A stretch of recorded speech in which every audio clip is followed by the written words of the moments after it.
Dhanush fan அப்படிங்கிறத தாண்டி ஒரு காமன் ஆடியன்ஸாக தான் இந்த இடத்துல வந்து நான் சொல்கிறேன். 10 மணி நேரத்துக்கு மேலே ஒரு ஒரு கார்பேஜ் பக்கத்திலே இருந்து அந்த ஒரு ரா எமோஷன்ஸ் வந்து வெளிப்படுத்துறதுக்கு தனுஷ் வந்து ஆல்ரெடி பண்ணியிருந்தாரு அப்படிங்கிற மாதிரி நமக்கு நிறைய மீம்ஸ் எல்லாமே நம்ம பார்த்துருந்தோம். இந்த படம் வந்து பார்த்ததுக்கு அப்புறம் தான் தெரியுது மனுஷன் ஏன் வந்து அந்த இடத்துல மாஸ்க் எதுவுமே இல்லாமல் அந்த எமோஷன்ஸ் வந்து கவர் பண்ணுறதுக்கு அவ்வளோ துடிச்சிருக்காருன்னு சொல்லி. அவ்வளோ அருமையாக இருக்குது. மல்டிபிள் கேரக்டர்ஸ் வந்து இந்த இதில் பண்ணுறாங்க. ஒவ்வொரு இதையுமே அந்தந்த கேரக்டர் காட்டும் போது அப்படியே வாழ்ந்திருக்காரு. தமிழ் சினிமாவில் எல்லாருமே சூப்பராக நடிப்பாங்க, நிறைய பேர் இருக்காங்க, நல்லா நடிக்கிறவங்க நிறைய பேர் இருக்காங்க, இது எல்லாமே ஓகே. பட் இந்த படம் தியேட்டரில் கண்டிப்பாக எக்ஸ்பீரியன்ஸ் பண்ணி பார்க்க வேண்டிய ஒரு படம். அவ்வளோ சூப்பராக இருக்குது. நான் அவர் அழுகிறாரு, இங்கே நான் அழுதுட்டு இருக்கேன். நான் தனுஷ் படம் அப்படின்னாலே நான் வந்து கண்டிப்பாக தியேட்டரில் போய் பார்ப்பேன். ஏன்னா எனக்கு அவ்வளோ பிடிக்கும். நான் வந்து ஒரு தீவிரமான தனுஷ் அண்ணாவோட ரசிகர். ஸோ அதை தாண்டி ஒரு சினிமாவோட ஆடியன்ஸாக அங்கே பார்க்கும்போதும் எனக்கு வந்து ஆட்டோமேட்டிக்காக தியேட்டரில் தாரையாக கண்ணீர் வந்து போயிட்டு இருக்கு. அவ்வளோ சூப்பரான படம். கண்டிப்பாக நீங்கள் வந்து போய் பார்க்கலாம். இதில் வந்து பேன் இந்தியாவிலேருந்து மல்டிபிள் ஆக்டர்ஸ் வேறு நடிச்சிருக்காங்க. நான் வந்து படம் வந்து எப்படி வரப்போகுது என்ன, ஏன்னா ஒவ்வொரு ஃபேனுக்கு அந்த ஹீரோட மூவி வந்து ரிலீஸ் ஆகும்போது அந்த ஃபேன்ஸுக்கு வந்து ஒரு பயம் இருக்கும். அந்த ப்ரொடியூசருக்கு எந்த அளவுக்கு பயம் இருக்குமோ அந்த மாதிரி ஃபேன்ஸுக்கு, ஏன்னா கூட இருக்கிறவங்க வந்து என்ன ஓட்டுவாங்களா நம்மள அந்த மாதிரி.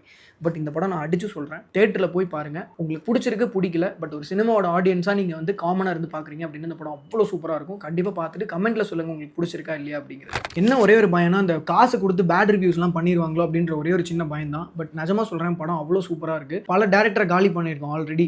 பல மாஸ்டர் பீஸ் கொடுத்த டேரக்டர்ஸ் வந்து அந்த டைமில் அதை கொண்டாடாமல் இன்றைக்கி உட்காந்து ஓடிடியில் கொண்டாடி அந்த டேரக்டர் அவ்வளோ படம் பண்ணியிருக்கலாம். அப்போ கொண்டாடி இருந்தால் அந்த டேரக்டர் இன்றைக்கி வரைக்கும் நமக்கு அதே மாதிரி பல மாஸ்டர் பீஸ் கொடுத்துருப்பாங்க. பட் கொண்டாட மறந்துட்டோம். இந்த படத்தை அந்த மாதிரி விட்டுறாதீங்க. ரொம்ப நல்லாயிருக்கு. தியேட்டரில் எக்ஸ்பீரியன்ஸ் பண்ணி உங்களுக்கு பிடிச்சிருக்கு பிடிக்கல அப்படின்ற ரிவ்யூ மட்டும் கொடுங்க. பேட் ரிவ்யூ பக்கத்தில் இருக்கிறவங்க சொல்கிறாங்க, நமக்கு வந்து நம்மளை சுற்றி இருக்கிறவங்க நிறைய பேர் அதை சொல்கிறாங்க, ஸோ நம்மளும் அந்த இதுக்கு மாறிடலாம்னு சொல்லி மாறாதீங்க. சினிமா ஆடியன்ஸாக இருந்து பாருங்கள். படம் அவ்வளோ சூப்பராக இருக்குது.